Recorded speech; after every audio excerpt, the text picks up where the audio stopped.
এখনই এমন অ্যাকশন শুরু করতে হবে যাতে অপরাধীদের ভেতরে একটা ভয়ের ঠান্ডা স্রোত তার রক্তের মধ্যে দিয়ে প্রবাহিত। দেখেন দর্শক, আমরা কোন পর্যায়ে আছি, একটা ছবি দেখায়, দেখেন, দেখছেন? উনি হচ্ছেন র্যাবের একজন কর্মকর্তা, মোতালেব ওনার নাম। র্যাব আজকে চট্টগ্রামের সীতাকুণ্ড উপজেলার জঙ্গলপুর সলিমপুরের দুর্গম পাহাড়ি এলাকায় অভিযান চালাতে গেছে, অর্থাৎ অভিযুক্ত আসামিদেরকে ধরতে গেছে সেখানে। তারপরে পুরো র্যাবের টিমকে ঘেরাও করছে, তাকে গুলি করে মারছে, বাকিদেরকে একেবারে আধামরা করে ছাড়ছে, তারপরে জিম্মি করে নিয়ে গেছে। তছনছ একটা অবস্থা। দুর্বৃত্তদের প্রতাপ দেখেন, দাপট দেখেন, তারা র্যাবকে মানছে না।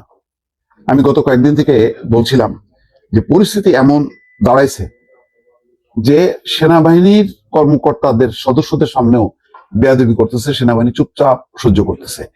এর ফলাফল হবে এই যে ওই যে দুর্বৃত্তরা, সন্ত্রাসীরা তো দেখতেছে যে সেনাবাহিনী হজম করতেছে।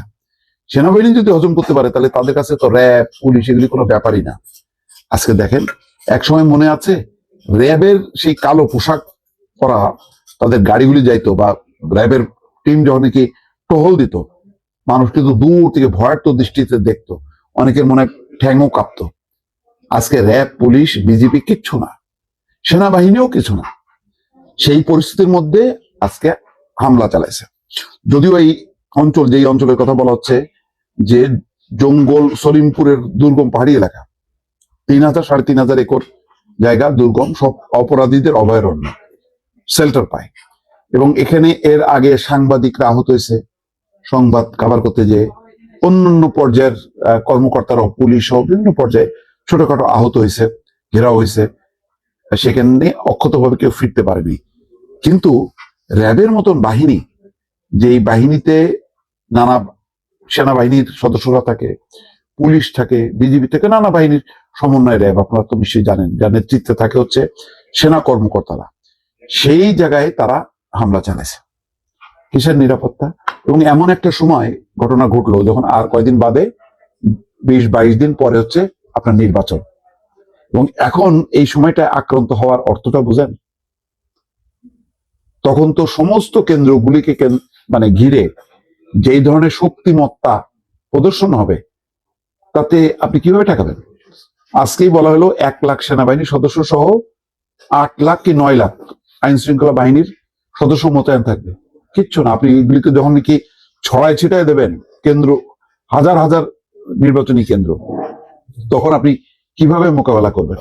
এই জন্য আমি অনেক আগে থেকেই বলছিলাম যে আপনাকে এখনই এমন অ্যাকশন শুরু করতে হবে যাতে অপরাধীদের ভেতরে একটা ভয়ের ঠান্ডা স্রোত তার রক্তের মধ্যে দিয়ে প্রবাহিত হয়। এইটা ছাড়া পারবেন না। আমি শুধু মুখ দিয়ে উচ্চারণ করতেছি না যে ক্রস ফায়ার করেন বা বিচার বহির্ভূত হত্যাকাণ্ড করেন, কিন্তু স্পট আপনাকে ফায়ার করতে হবে। যেমন ধরেন, এখন এই অঞ্চলে আপনি অভিযান শুরু করছেন, সেই সন্ত্রাসীদেরকে ধরার জন্য অভিযান শুরু করছেন। এই অভিযানটা যদি খালি হাতে আপনি ফিরে আসেন, আপনি খালি হাতে ফিরে আসতে পারবেন না। আপনাকে ওই সন্ত্রাসীদেরকে ধাওয়া করে স্পটে, কালকেই আমরা জানবো এই অভিযান করতে যে 8 থেকে 10 জন সন্ত্রাসী নিহত হয়েছে। কিন্তু খেয়াল রাখবেন যাতে নিরীহ মানুষ এই অভিযানের আক্রান্ত না হয়। ওই সন্ত্রাসীদেরকেই গ্রেপ্তার করতে হবে, ওই সন্ত্রাসীদেরকে স্পটে ফায়ার করতে হবে।